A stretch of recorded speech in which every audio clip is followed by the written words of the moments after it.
Bonjour, bonsoir à toutes et à tous. Bienvenue sur ce nouveau podcast preview de Collège Football.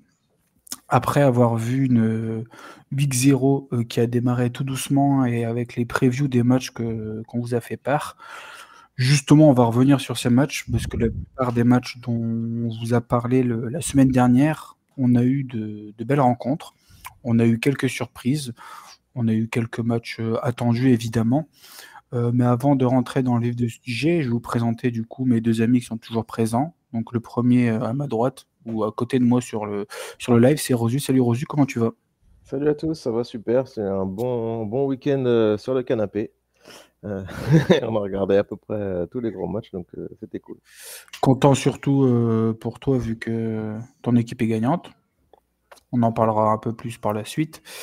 Et en plus, étant donné que tu es à Charlotte, tu as en plus des horaires plutôt corrects pour voir l'ensemble des matchs. Donc c'est sûr, c'est un gros plus pour nous pouvoir les présenter, d'avoir quelqu'un qui est sur place à des horaires un peu plus corrects. Le suivant, lui, est bien en France. Par contre, c'est un couche-tard, donc il a pu voir pas mal de ses rencontres. C'est Bertrand. Salut Bertrand, comment tu vas? Eh bien, ça va comme un lundi de défaite, hein, donc on va faire avec, et puis on va essayer de débriefer ça correctement. Comme tu vois, je ne l'ai pas précisé tout de suite. Je me suis dit, on va rentrer dans le vif du sujet tout doucement, mais voilà. Merci de me rappeler encore ce qui s'est passé samedi.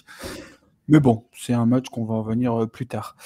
Donc, par rapport à ce qu'on vous avait présenté la semaine dernière, comme je vous l'avais dit, au vu de l'actualité qui va être diverse et variée dans le collège football, cette fois-ci, dans cette première partie, on ne va pas vous présenter un coup de cœur et un coup de bambou par personne. On va essayer de faire des focus sur certaines rencontres. Ça faisait bien longtemps qu'on n'avait pas eu autant de matchs intéressants pour une Week 1. Donc on a envie de revenir sur un certain nombre de matchs à vous présenter, nous donner un peu notre avis sur les rencontres qu'on a pu voir. Et ensuite, du coup, pour la deuxième partie, on continuera tout de même à vous faire les previews pour la prochaine week, qui est un peu moins intéressante, un peu moins animée que la semaine dernière, du coup. Mais du coup, vous présentera quand même quelques matchs. Pour commencer tout de suite dans le vif du sujet, on va vous présenter les matchs dans l'ordre de diffusion. Et le premier match, c'est évidemment le Texas Ohio State, pardon, qui était tant attendu, qui était samedi à 18h pour rappel. Vous l'avez sûrement vu passer un peu partout sur les réseaux. Et donc, c'est Ohio State qui gagne 14-7 face aux Longhorns du Texas.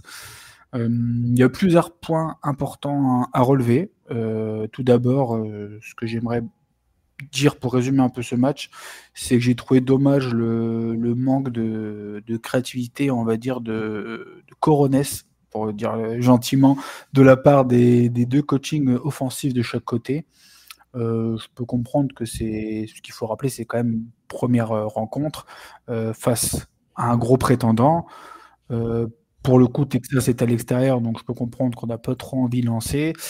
Je trouve qu'on a un peu eu trop tendance dans ce match à forcer sur la course, à pas prendre de risques. Ça a plus réussi après à l'un que l'autre. Petit à petit, les deux QB ont commencé un petit peu à prendre confiance, à se mettre tout doucement en place. Je trouve que Saïn a mieux réussi sa rencontre. Je pense que vous allez être à peu près d'accord avec moi là-dessus. Par contre, je suis pas d'accord avec la plupart des gens qui ont tendance à tout de suite enterrer Manning. C'est un premier match. Quand tu as une très grosse équipe, je pense qu'on l'a vu tout le long, il s'est quand même pris une bonne grosse pression de la part de la D-line d'Ohio State. Seul petit bémol que j'ai envie de relever tout de suite, vous savez, c'est mon université préférée, donc on a tendance à être un peu plus dur que les autres. J'en ai parlé justement à Rosu en direct, c'est ce que j'ai trouvé un peu compliqué au niveau de Arch Manning, c'était le timing de ses passes. Beaucoup de passes un peu dans les genoux, beaucoup de passes un peu derrière la course du receveur. C'est les petits bémols que j'ai trouvés. Après, encore une fois, c'était sur certaines actions. Sur d'autres, surtout sur le TD, on a pu voir quand même une très bonne qualité de passe. Celle de l'interception, la vraie interception, celle qui a été validée, la passe est un peu molle aussi. Mais voilà, dans l'ensemble, j'étais un petit peu déçu de la part du secteur offensif des deux côtés. Défensivement, c'était très bien. On a vu un Baxter qui est revenu et je pense qu'on va pouvoir s'appuyer sur un duo de coureurs très intéressants qu'on avait pu le prédire. Mais voilà, je sais pas vous, on va peut-être commencer par toi Bertrand, ton ressenti un petit peu sur ce match, pour compléter un peu ce que j'ai pu dire. Oui, bon, essayer d'être objectif, hein. Clairement, bon, ça a été un match où les défenses ont pris le dessus, hein, de chaque côté. Après, où Ohio State s'en est mieux tiré, c'est que effectivement, je pense que Texas s'est un peu battu tout seul, notamment dans l'efficacité en red zone où on a été. Bon, c'est notre problème depuis, sous l'ère Sarkisian depuis qu'il est arrivé.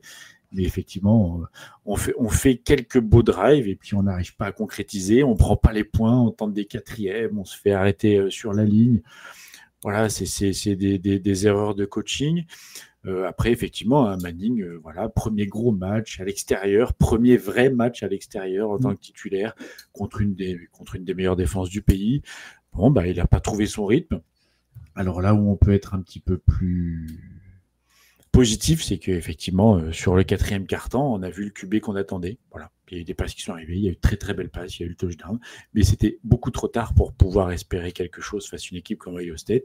Et puis je pense qu'on peut le dire très franchement, hein, Matt Patricia, le coach défensif d'Ohio State, a réussi à déjouer complètement cette attaque de Texas qu'on attendait sur les chapeaux de roue et qui a accouché forcément de pas grand-chose. Même si on regarde les stats purs, hein, on est au-dessus d'Ohio State. Hein, on a gagné 336 yards tout cumulé, ils en ont 203. Bon, bah voilà, mais on fait des erreurs, on lance une interception. Enfin voilà, il y a des moments clutch qu'on n'arrive pas à passer. Et puis dans un match comme ça pardonne pas. Donc la défaite est logique, hein, pour la peine. Ouais, c'est exactement ça en fait. Je trouve que offensivement, voilà, on a fait ce qu'il y a à faire. Le jeu de course a été bien mis en place. On a tenté des passes parfois un peu. On a un peu trop tardé, je pense, à essayer d'envoyer le jeu de passe. Comme tu l'as dit, le problème c'est certains faits, on va dire les moments clés, malheureusement, n'ont pas été bien joués par Texas. Et c'est ce qui fait que ça a tourné de l'autre côté. Parce que justement, à l'inverse, je trouve qu'Ohio State, les moments clés, le jeune QB les a plutôt bien gérés. Après, si j'ai envie de faire un peu l'avocat du diable au niveau de Arch Manning, j'ai pas trouvé encore pour l'instant son go-to guy, vraiment la sûreté, on va dire. On va dire, voilà, on veut essayer de prendre 5-6 yards, tiens, je vais l'envoyer. Je pense que ça pourrait être Jack Henry, le tight end. On a vu certaines choses intéressantes. On voit que justement, quand c'est des passes un peu dans les genoux, des passes un peu à l'arrière, c'est que c'est pas encore bien calibré. C'est le premier match, il faut le temps que la machine se mette en route. Un peu déçu d'André Moore, j'attendais plus justement. C'est un peu à lui de prendre la place de numéro 1 au ce poste de receveur.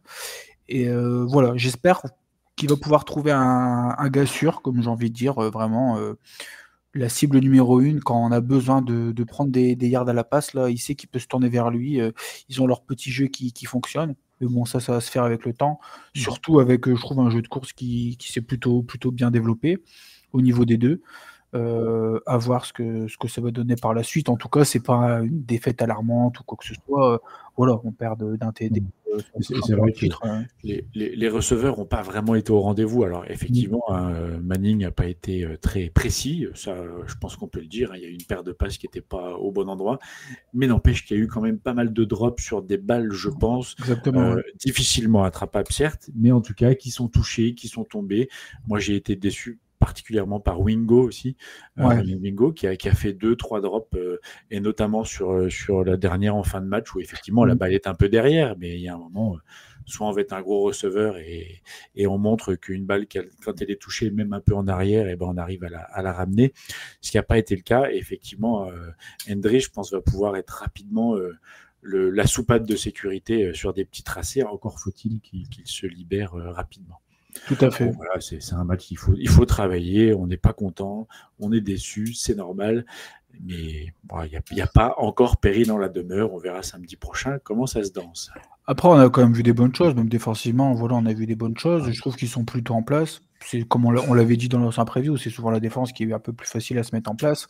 Après, même comme tu as pu le dire, certains drops, Livingston qui fait une belle réception sur le TD. Quelques temps avant, il y avait un TD tout donné là quand il fait une course out sur la droite dans la zone. Il drop la balle et elle est totalement catchable, ce genre de ballon. c'était bien donné. Donc, c'est un ajustement, je pense, à se faire offensivement. On a essayé, vous voyez, de tempérer un peu au niveau de Texas. Du coup, on va essayer d'être un peu plus vilain sur ce point. Rosu, qu'est-ce que tu en penses, toi? Ouais. Rosu est le vilain. Ah, Texas, c'est ça. Ouais, non, Bad boy. effectivement, le coaching des deux coachs était assez conservateur. Mais franchement, Arch Manning, nul. Hein. Pour moi, il n'y a pas d'autre mot, c'est nul. Il a été 0, le mec. Peut-être qu'aussi ça vient du fait qu'il a été vraiment beaucoup hypé, etc. Mais bon, c'était le premier match, c'était Ohio State.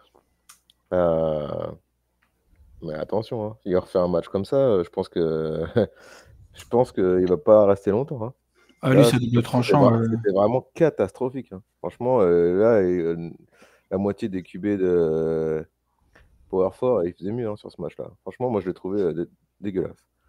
Donc, J'irai pas jusqu'à à mon dégueulasse. avis, pour mais- Texas, il y a quand même de quoi sérieusement s'inquiéter s'ils ne redressent pas la barre vite fait. Hein. J'espère que c'était que psychologique. Parce que si c'est un peu son niveau au niveau de la précision des passes, attention. Hein. Je pense pas non plus, parce qu'il y a pas mal de spécialistes aux États-Unis qui ont quand même scruté depuis un moment. Il y a pas mal de spécialistes qui nous l'ont vendu comme le Messi aussi. Franchement, Il y a ça aussi, ouais. Là, il était Ouais. franchement pas bon. Je pense pas que ce soit son réel niveau. Par contre, il y a un point que tu as pu relever, c'est est-ce que dans ce genre de match, c'est le niveau qu'il va donner? Je pense pas que c'est son réel niveau. Sincèrement, je pense qu'il est meilleur que ça. Maintenant, on verra la prochaine grosse rencontre. J'ai plus le calendrier sous les yeux, je peux le mettre ici. Mais je pense que ce sera là. Ce qui est bien, c'est qu'il va y avoir quelques matchs pour lancer un peu l'attaque. Je pense que dès Florida, l'enchaînement Florida-Oklahoma, déjà, on va voir si jamais on voit un autre visage ou pas. Je pense que si c'est pas lui, si c'est pas Arch Manning avec son nom et sa hype, il finit pas le match, le gars. Si c'est un autre mec, tu penses quand même? Je pense qu'il finit même pas le match, le mec.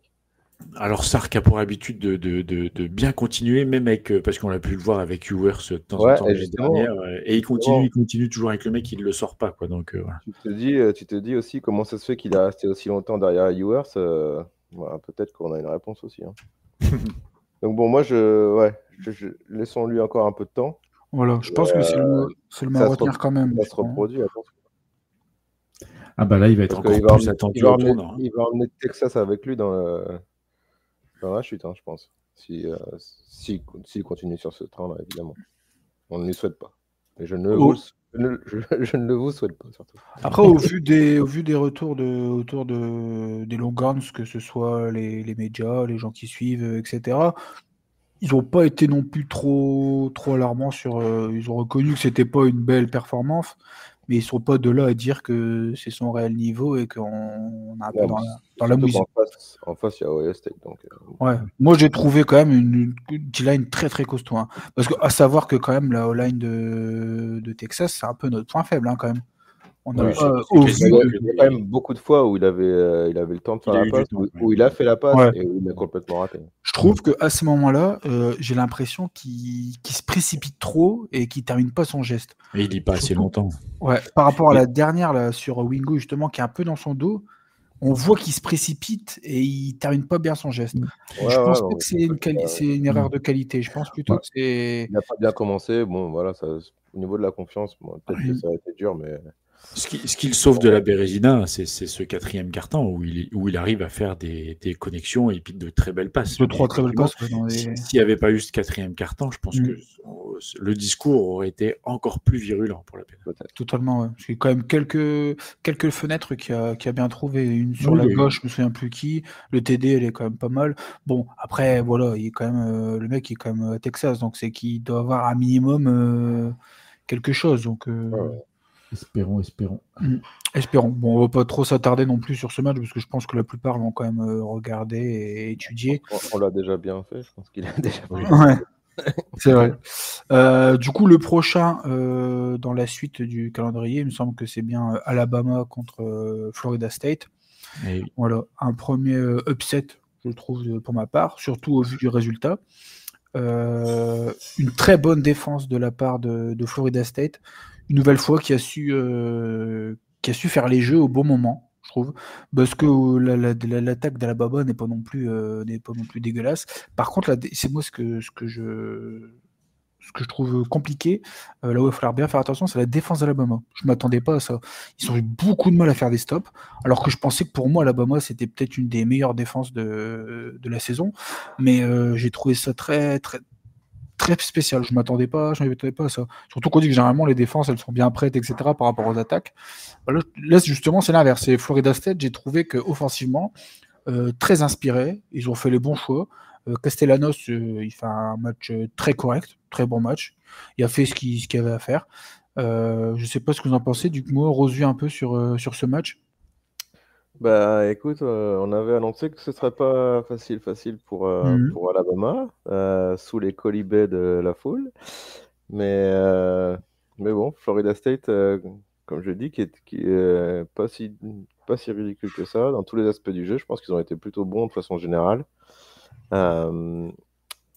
Et Alabama, Alabama, attention à son coach. Je pense qu'on est peut-être on a peut-être vu la fin de la dynastie Alabama, même s'ils ont encore de la ressource. Hein. On va pas les enterrer tout de suite. Voilà, déçu aussi de Ryan Williams. 5 réceptions, 30 yards, pas terrible. Même chose d'ailleurs pour notre ami d'Ohio State. Jeremiah Smith. Il y a eu aussi 6 réceptions, 43 yards, aucun touchdown pour les deux. Donc là aussi, premier match difficile pour ces deux-là, hein, qui ont très très commencé leur carrière. À la fin, c'était un peu plus compliqué. Pour Ryan Williams, à la fin de l'année dernière, pour Ryan Williams. Encore plus difficile, hein, parce qu'il sort sur commotion quand même. Hein. Ouais, donc ouais, Alabama, attention.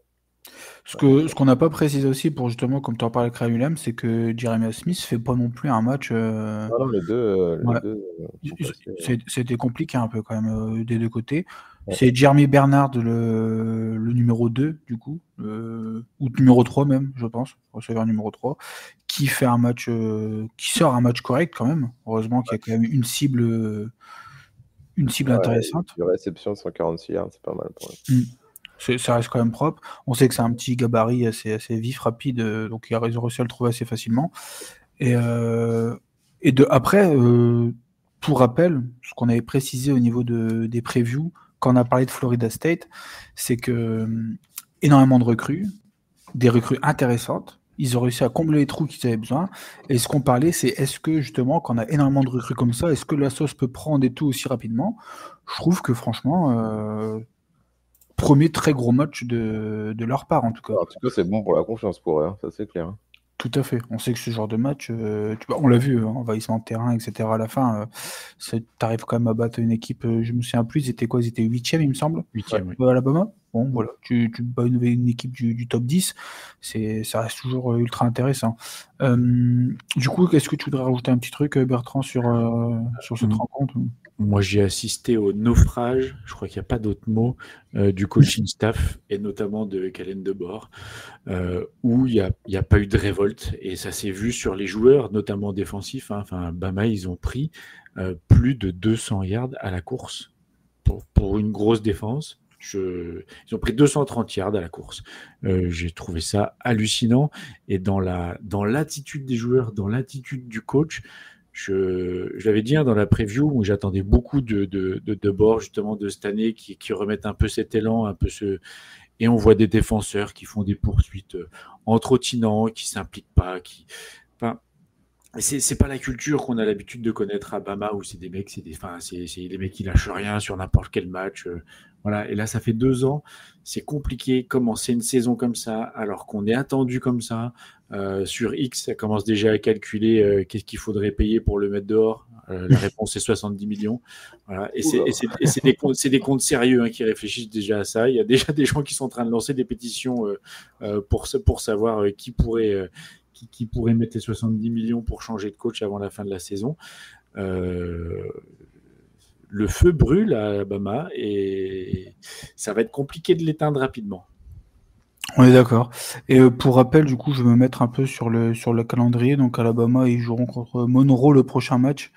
Et après, le Wisconsin. Donc, ça risque d'être, on espère pour eux, 2 bonnes victoires pour relancer un peu la machine. Parce que juste après, ils vont affronter Georgia. Hein. Donc, Georgia, et là, bon, ça voilà. va pas être la même. Hein. Là, ça va pas être la même chose. Hein. Et par contre, du côté de, je vais me remettre sur Florida State. Du côté de Florida State, je n'ai plus le calendrier sous les yeux. Hop, hop, hop. Pour eux, c'est un peu plus clément la suite. Oui, il y a Miami dans Texas, Kent State, ouais, Virginia et après Miami. Donc il va y avoir 3 matchs là. Il pourrait faire un petit 4-0 avant d'affronter Miami. Pour la confiance, ça peut être pas mal. Hein. Franchement. Ok. Ils sont en calendrier. Là, du coup, en ayant battu Bama, leur calendrier, c'est Miami, c'est Clemson, c'est Florida pour les plus gros noms. Le reste, avec ce que moi j'ai vu hier, c'est à leur portée. Alors c'est vrai qu'ils ont été portés par un public, notamment la première mi-temps. Enfin, je regardais assez fort. Ouais, du coup, le et public c'était de Florida State. assourdissant. C'est impressionnant. Assourdissant. Et puis il y a eu une espèce de tempête de pluie en fin de première mi-temps. Je pense que ça a douché tout le monde, sauf les gars de Florida qui, je pense, sont habitués. Du coup, ça les a encore plus énervés. Et la deuxième mi-temps était un petit peu molle, mais le trou était fait. Et Bama, il n'y a pas eu de révolte. On n'a jamais senti à un moment que Bama pouvait revenir dans la course. Il n'y a pas eu ce côté revanchard on s'est fait moucher la première mi-temps, on va revenir sur le terrain. Je ne sais pas ce qui s'est passé dans les vestiaires, mais visiblement pas assez pour remotiver les troupes. Encore une fois, je trouve que Florida State, tous les stops qu'ils devaient faire, tous les jeux qu'ils avaient à faire, ils ont réussi à les faire en fait. Même les quatrièmes, ils sont à 2 sur 5, je crois, à Alabama, 4e down. Ils ont punt pas mal de fois. Et de l'autre côté, ils ont pas réussi, ils ont très peu de fois réussi à mettre des stops à Florida State. C'est compliqué de faire ce genre de match, il n'y a pas eu trop d'erreurs de chaque côté.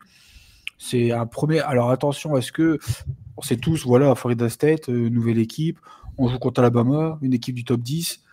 Est-ce que ça donne pas un peu des ailes? On verra ça pour la suite en tout cas.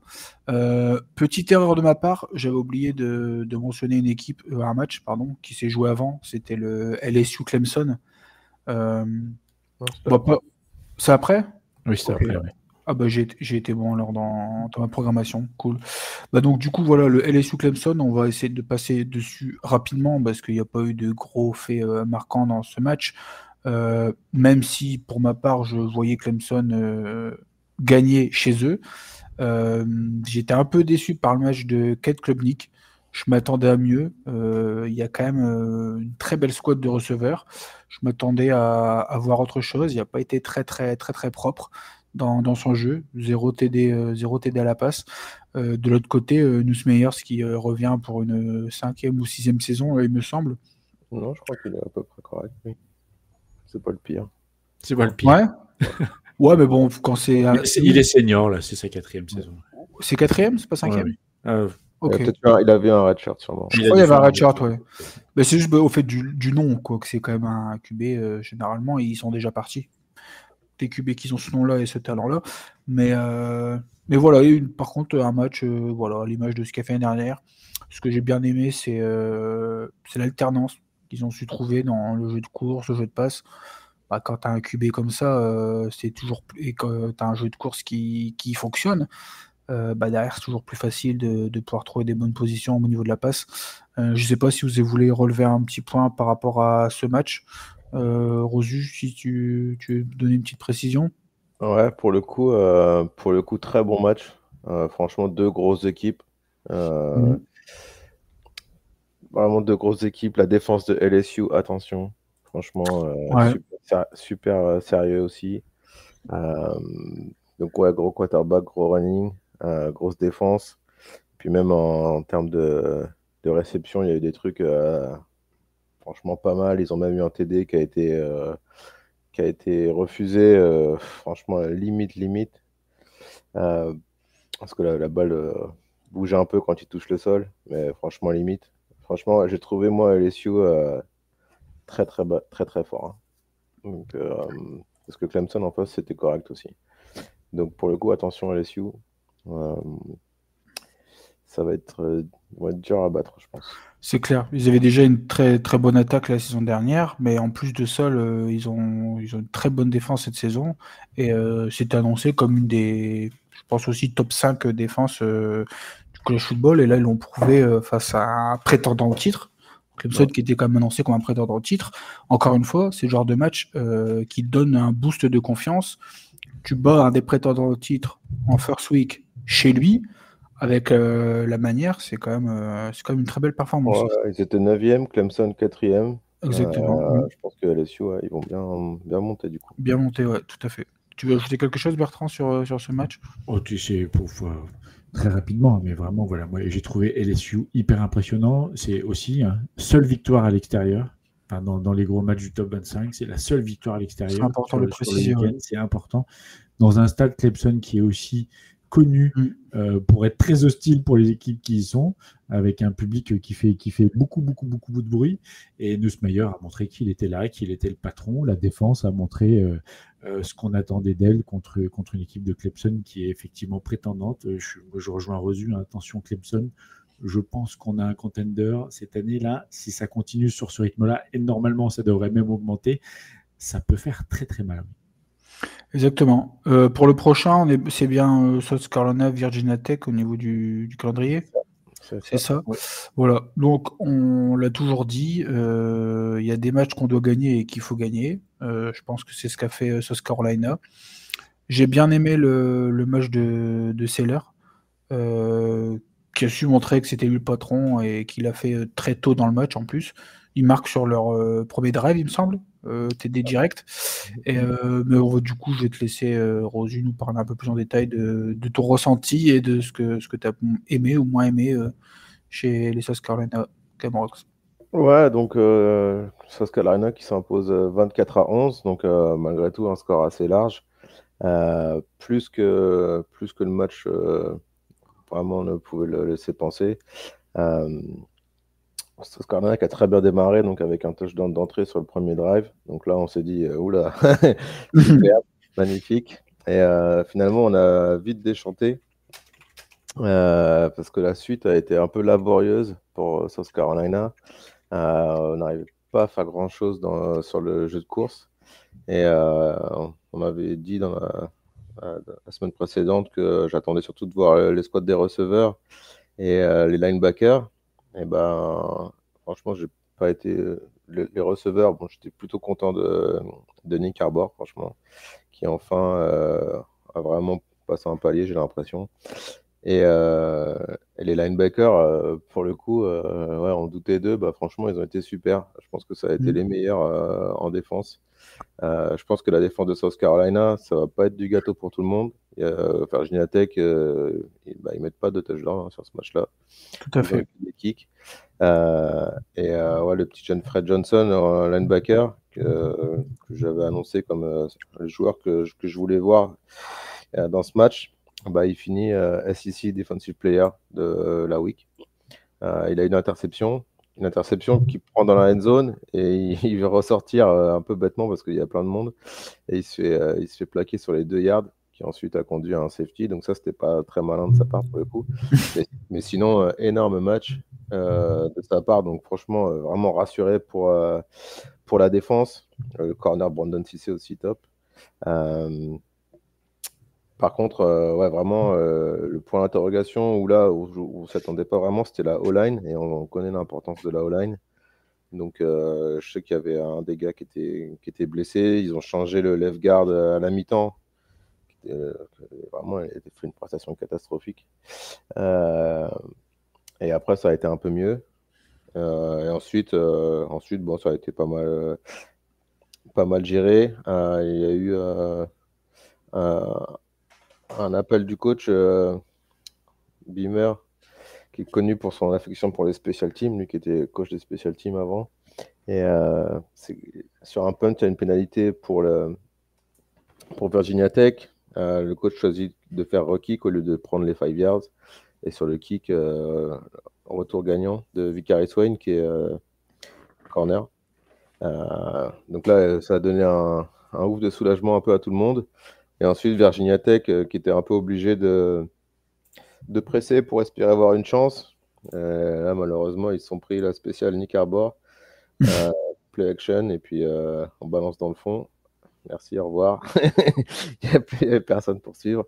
Donc là, après ça, c'était plié, et puis même on a fini sur ce Carolina qui finit correctement. Donc plutôt positif, surtout pour un premier match. Voilà, la O-line, il faut que ça se remette un peu. Si ça ne se remet pas, je pense que ça va mettre en difficulté les ambitions de South Carolina. Mais je ne perds pas encore espoir. Et voilà, on a vu le running back, Oscar Hadaway, faire un assez bon match. Il a réussi à casser quelques plaquages, c'était bien. Razul Faison, il a commencé, il s'est fait défoncer dans le backfield pour sa première touche. Et heureusement, après, il a fait un peu mieux. Mais bon, franchement, il y a eu voilà, des trous énormes dans l'offensive line, donc c'était un peu compliqué pour les coureurs. Mais bon, victoire finalement assez tranquille, une fois qu'on avait mis le punt return. Avant, c'était un peu plus tendu parce qu'on n'arrivait pas à faire grand-chose offensivement. Tout à fait. C'était un peu ce que tu avais annoncé. En tous les cas, il me semble que le focus, tu l'avais mis sur les linebackers, voir si jamais ils faisaient le taf. Au final, le taf a été fait. La squad de receveurs, après, il y a quand même pas énormément lancé Seller. Il y a difficile de se 19. faire un avis, à part Arbor, comme je dis, qui a été targeté plusieurs fois. Il a fait un drop assez énorme en début de match, mais il s'est bien rattrapé après, très bien même. Donc plutôt content de sa prestation. Tout à fait. Donc pour rappel, donc j'ai le calendrier. South Carolina, c'est quoi les prochains matchs? Ouais, Un match, ça reçoit South Carolina State. Bon, là, ça devrait passer. Et après, ça reçoit Vanderbilt. Je pense que les matchs qui vont être importants pour eux, ça va être l'enchaînement Vanderbilt, Missouri, Kentucky. Il va falloir assumer, il va falloir prendre ces matchs, parce que derrière le LSU, Oklahoma, Alabama, Ole Miss, Texas A&M, je pense que voilà, ils vont bien enchaîner. Il va falloir que tout le monde soit en forme, qu'il n'y ait pas trop de blessés, et je pense que c'est cette période-là qui va décider un peu de leur saison. Hein. Je sais pas ce que tu en penses, mais clairement, c'est l'enchaînement de ces matchs-là qui va nous dire où en est South Carolina. Ouais, mais je pense que l'équipe est solide. Tant mieux. Écoute, on te le souhaite en tout cas. Bertrand, tu veux ajouter une petite chose sur ce match? Ah oui, moi j'ai regardé exprès le match justement pour pouvoir en parler avec notre ami Rosu. Mais voilà, alors effectivement, 3 quarts-temps difficiles, mais de part et d'autre. Ça a été compliqué. À la fin du 3e quart-temps, le score c'est 18, je crois, quelque chose comme ça. Et puis la banque explose d'un coup, si on peut dire, le retour de punt. Mais c'est vrai qu'on est à 10-8 à la fin du 3e quart-temps. Moi, ça allait. Je pense que Rosu, peut-être un peu moins. mais effectivement, Virginia Tech, c'était un match piège, Rosu l'avait dit, ça a été un match piège, et puis voilà, il a fallu le déclic, mais là, de la même manière que pour les autres équipes, un match un peu accroché en premier match de la saison, et ben il faut faire preuve d'orgueil, et c'est ce qu'a fait les Gamecocks. Je pense que de retrouver les ressources nécessaires pour aller justement éviter ce match piège, et puis finir le 4e quart-temps quasi tranquillement, parce qu'effectivement en face il n'arrivait plus à faire grand chose. Donc mais c'est vrai que pendant 3 quarts-temps, je me suis retenu de pas trop mettre de bêtises sur nos discussions parce que je voulais pas mettre plus la pression que ça. Mais voilà, j'étais pas serein pour Rosu en tout cas. Mais voilà, ça s'est bien fini fort heureusement. Pour le coup, la défense, elle était quand même assez sereine. Ah oui, la défense était. Ouais, la défense a été, pour moi, c'est le point à relever, c'est que je pense que vous pouvez déjà vous baser sur une bonne défense.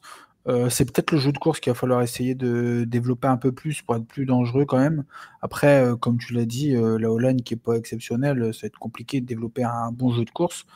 Mais c'était un match à prendre, ils l'ont pris. Et je pense même la O-line, ils ont quand même corrigé en deuxième mi-temps. Donc, en sortant le left guard qui va passer à côté de son match. Mais donc ouais, je pense que il y a quand même des motifs de satisfaction. Tout à fait. Et donc du coup, le dernier match qu'on a envie de vous présenter, c'était aussi une très très grosse rencontre. 2 équipes du top 10, qui est du coup Notre-Dame qui était 6e et Miami qui était 10e avant cette rencontre. J'avoue, pour moi, j'avais encore une fois mis Notre-Dame gagnant. Je pense que j'ai fait un bon 0 pointé sur la plupart des matchs que j'ai pronostiqués. C'est génial. J'ai été pas mal déçu du côté de Notre-Dame par l'attaque de Notre-Dame. Je m'attendais à autre chose. Après, je savais que Miami a une très grosse D-line et une des peut-être meilleures peut-être pas la meilleure, mais une des meilleures quand même du pays. J'avais vanté les mérites de duo Jeremiah Love et Jadarian Price, qui finissent. Jeremiah Love, il finit à 33 yards à la course sur 10 portées, c'est pas énorme. Je m'attendais à ce qu'il porte un peu plus. Et Jadarian Price qui finit à 45 yards pour 6 portées. Voilà, un peu déçu par cette attaque de Notre-Dame. Et d'autre côté, je ne m'attendais pas à ce que Carson Beck fasse un match correct. Je n'apprécie pas spécialement le joueur, mais il faut noter qu'il a fait le match qu'il fallait faire pour faire gagner son équipe. Je sais pas du coup ce que vous en pensez. Peut-être toi, Bertrand, ce que tu veux nous dire un peu sur ce match, ton ressenti? Eh ben, un gros match, hein, clairement. Je pense que c'était le match le plus intéressant à regarder. Alors forcément, en France, c'était un peu à des heures compliquées dans la nuit de dimanche à lundi. Moi, j'ai bien aimé justement ce côté. Enfin, c'était voilà, c'est ce côté, on se rend coup pour coup hein, quand même, parce que ça finit à 3 points. Voilà, c'est de différence. Les défenses sont costauds, mais les attaques arrivent à prendre le dessus. Mais j'ai été étonnamment surpris par un Carson Beck qui du coup était déjà bien rodé avec ses receveurs. Des receveurs dont un CJ Daniels qui a fait une réception touchdown à une main à la Odell Beckham Jr. Tout à fait. Je sais pas d'où ça sort, mais bon, c'est la magie du college football. Voilà. Mais en tout cas, surpris effectivement du niveau des Hurricanes. Hein, ils perdent Cam Ward l'année dernière, qui est quand même parti en first pick, on l'a dit. Il fallait le changer. Carson Beck est venu, un peu l'homme providentiel, ça repart. Puis c'était vraiment un match. Alors moi j'ai regardé le condensé d'une heure, mais c'était plaisant à voir. Il y avait de l'engagement. La O-line de Notre-Dame a fait le boulot. CJ Carr a fait le boulot aussi. Il y a une interception sur laquelle on pourra un peu discuter, mais c'était un très beau match. Je pense que du coup, c'est ces deux équipes qui en tout cas vont, je pense, finir en tout cas en play-off, et puis ça va être compliqué. Ça va être des bonnes équipes. Je pense qu'on peut compter sur elles cette année quand même pour les deux, quoi. Vraiment, c'était un beau match. Mais pour revenir sur Beck, justement, j'ai vanté les mérites de la D-line de Miami, mais je pense qu'ils ont une très très bonne O-line aussi. Et je m'attendais pas à ce qu'ils arrivent aussi bien à développer un jeu de course face à la défense de Notre-Dame. Et c'est ce qui a permis aussi derrière d'ouvrir des espaces. Et un Carson Beck qui était déjà bien prêt pour ce match et qui a su trouver ses cibles pas mal de fois. Et du coup, c'est important quand même de relever ça aussi. De ton côté, Rosu, qu'est-ce que tu penses, toi, de ce match? Ouais, c'est le match que j'ai préféré aussi. La semaine dernière, j'avais enterré Miami. Franchement, ouais, je revois mon jugement parce que Miami ils m'ont vraiment surpris en positif. Carson Beck, j'ai trouvé très bien. Ils prennent un touchdown miracle, comme disait Bertrand, avec CJ Daniels juste avant la mi-temps. Le catch, franchement, il vaut le coup d'être vu. Surtout que s'il ne la prend pas derrière, je pense qu'il y a pique. Donc, vraiment exceptionnel catch. Le running back de Miami, Mark Fletcher, il a fait du dégât aussi, lui. Franchement, assez impressionnant avec son compère Shamar Brown. Donc, ouais, je pensais Miami pas à ce niveau-là. Et même en défense, Ruben Bain, par exemple, il a fait le taf. Hein. Franchement, la D-line de Miami, c'était quand même pas mal du tout. Donc ouais, Miami, qui était classé 10e, je savais pas trop pourquoi. Maintenant, je sais. Et assez voilà, positivement surpris de Miami. Et franchement, c'était bien. Et ils ont un petit receveur aussi, true freshman, Malakai Touné, 17 ans, qui a fait 6 réceptions, 82 yards, et dont un touchdown. Sur une longue passe d'ailleurs de Carson Beck, c'était vraiment bien vu de sa part. Donc ouais, il y a des armes quand même à Miami, et bonne chance à eux, mais c'était un match tout à fait plaisant. Tout à fait, encore un bon match. Je pense qu'on a été gâtés au niveau de cette première week. C'est ce qui était attendu, et au final, on a vu des belles rencontres, et je pense qu'il y en a eu un peu pour tout le monde. Voilà, en tout cas, au niveau d'un petit peu les récaps et notre point de vue sur les plus grosses rencontres, les rencontres les plus intéressantes qu'on a eues. Évidemment, on ne peut pas vous faire tous les matchs. Vous vous en doutez, on a essayé de faire les plus intéressants. De même que du coup pour cette deuxième partie, où là, cette fois-ci, on va essayer de vous sortir quelques matchs qu'on pense être les plus intéressants.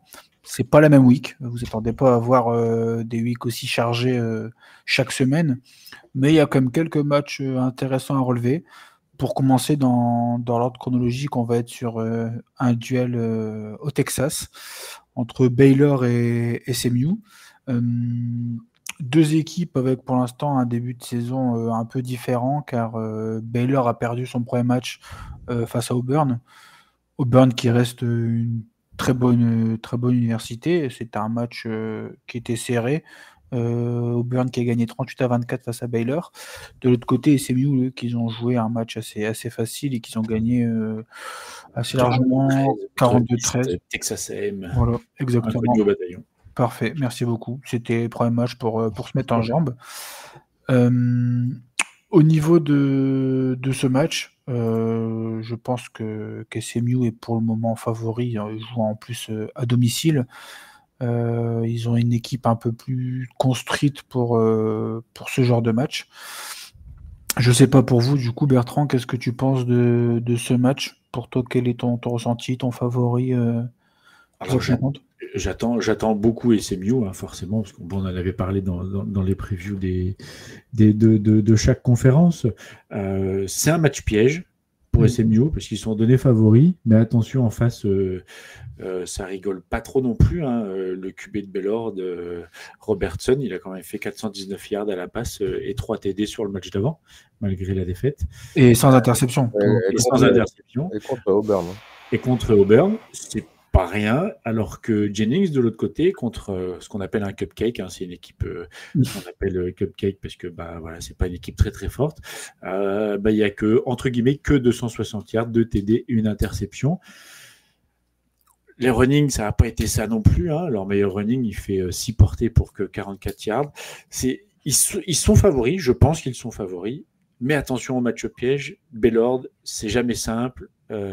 Et en face, ça a joué contre une grosse équipe. Ça s'est endurci sûrement un peu plus. Attention à Baylor. Tout à fait. Après, c'est pas exactement le même profil d'équipe et de quarterback directement. On sait que Jennings, c'est un profil qui préfère quand même courir et s'échapper. On va voir ce que ça va donner face à la défense de Baylor. Qu'est-ce que tu en penses, toi, du coup, Rosu, pour ce duel texan? Ouais, pareil, match piège pour SMU. SMU qui était une équipe qui a fait les playoffs l'année dernière de façon un peu scandaleuse, on le rappelle. Donc ouais, à eux de reproduire leur saison dernière. Ça commence ce week-end, ce sera pas facile. Tout à fait. Et donc après ce beau duel du côté du Texas, le prochain donc dans le calendrier, ça va être un duel cette fois-ci du côté de la Floride. Donc Florida qui a su du coup gagner son premier match face à 55-0 face à je me pas le nom de Long Island University. Voilà, donc comme l'a dit juste avant Bertrand, c'est une équipe cupcake. Et de l'autre côté, la petite surprise, c'est face à nos amis de Boise State. Ils ont gagné quand même 34-7. Je vous avoue que Florida, oui. Ils ont complètement étrié Boise State. On ne s'attendait pas à ça. Ouais, je sais pas, Boise State, c'est vrai que l'année dernière, ils se sont beaucoup reposés sur Gentil. Sur Gentil, mais sans Gentil, ça va pas être la même limonade. Et la première défaite comme ça, surtout que c'est deux équipes qui jouent Power 5, donc pour une place en playoff, il y aura pas beaucoup d'élus. Donc je pense que pour Boise State, c'est déjà mort. C'est cuit. Ah oui, clairement, c'est cuit. Et South Florida, bonne chance à eux. Dans la conférence américaine, ils n'auront pas un calendrier trop dur. Donc, à part Florida, évidemment, ce week-end. Mais eux, pour le coup, s'ils partent contre Florida, pas grave pour leur saison. Non, tout à fait. Mais le reste, ils ont la place de bien faire, en tout cas. Je pense que pour vous, je vais vous le demander chacun, mais au niveau de votre prono, c'est vous donnez quand même Florida, pas largement, mais favori. Ouais, en plus c'est à Florida. Donc, Oui, ça joue à The Swamp, hein. C'est quand même aussi un stade extrêmement hostile pour les adversaires qui s'y déplacent. Là, ce serait quand même un méga upset. Ah oui, là, ça serait.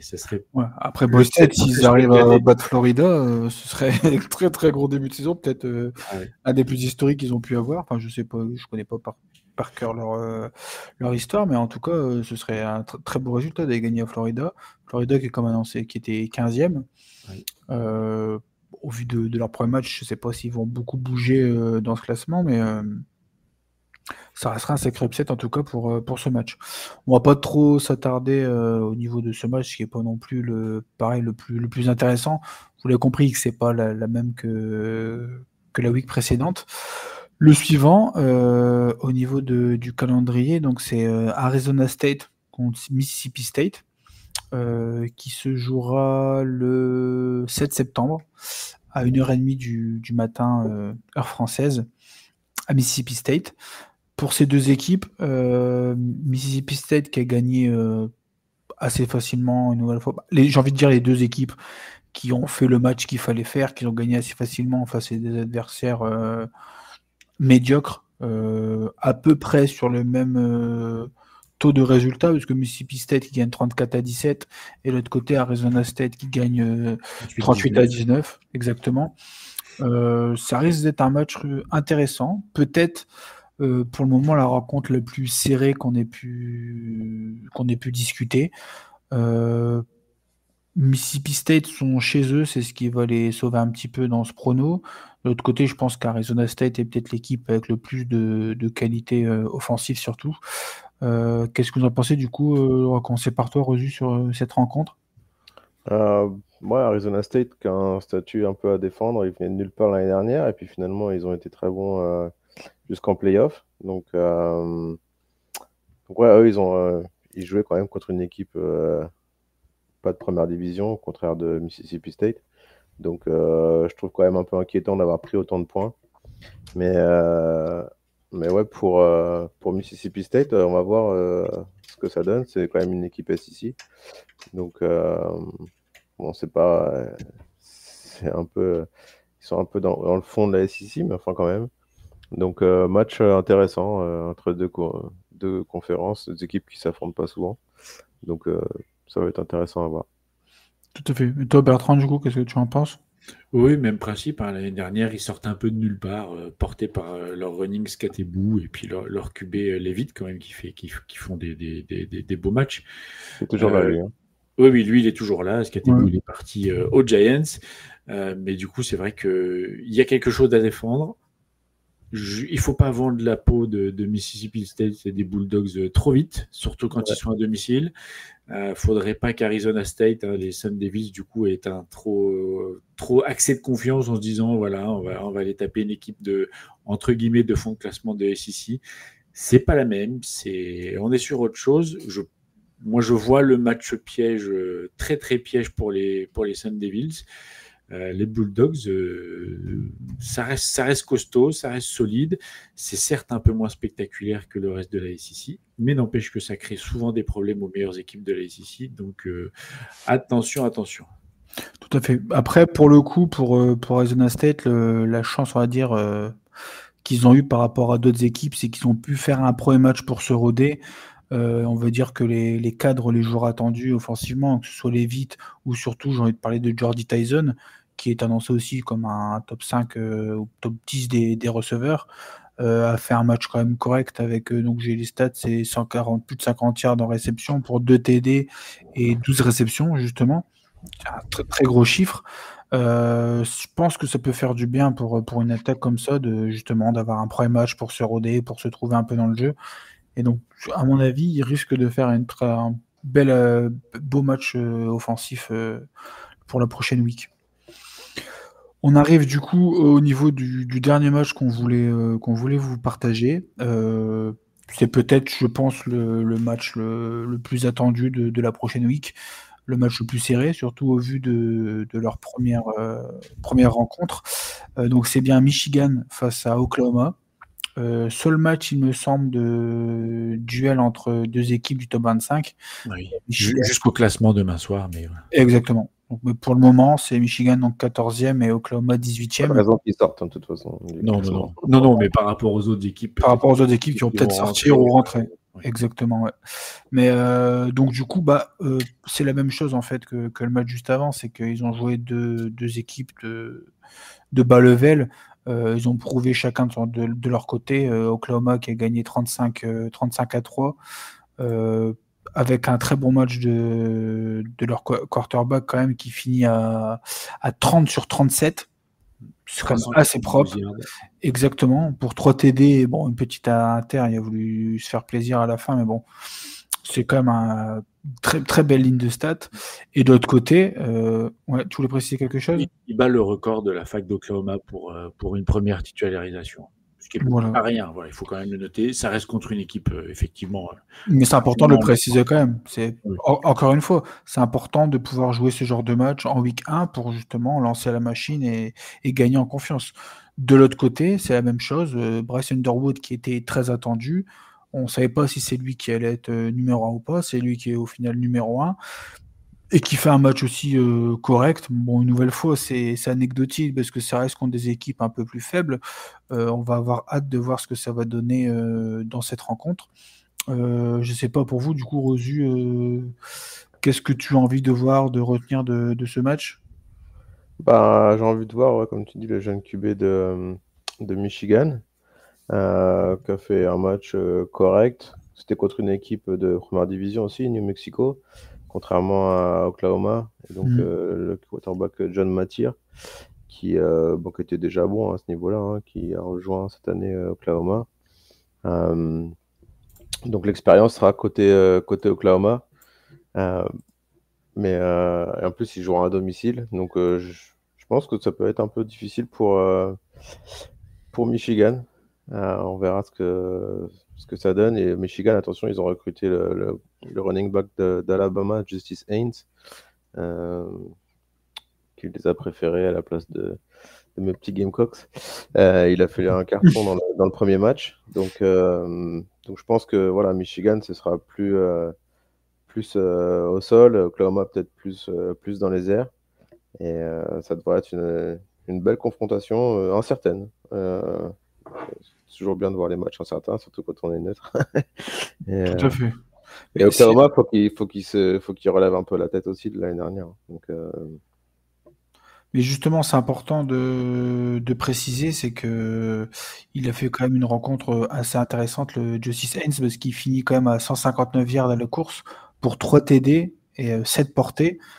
Certes, comme tu l'as dit, c'était quand même face à New Mexico, mais attention à jeter un coup d'œil sur ce genre de joueur qui peut tout changer.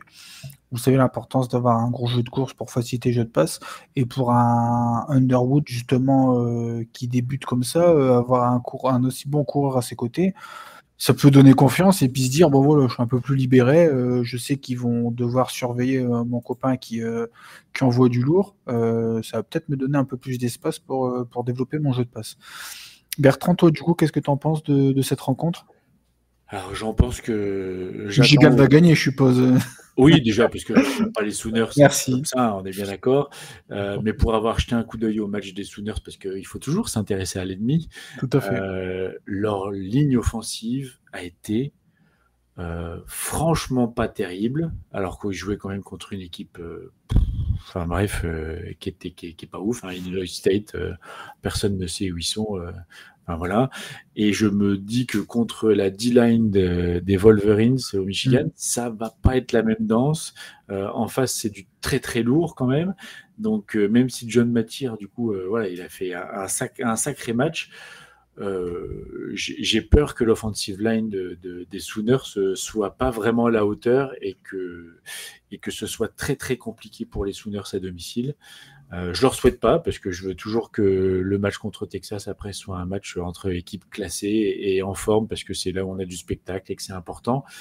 L'année dernière ne m'a pas donné confiance pour le match des Sooners, donc Voilà, je donne forcément Michigan déjà parce que j'aime pas les Sooners, mais en plus parce que la offensive line des Sooners m'inquiète réellement.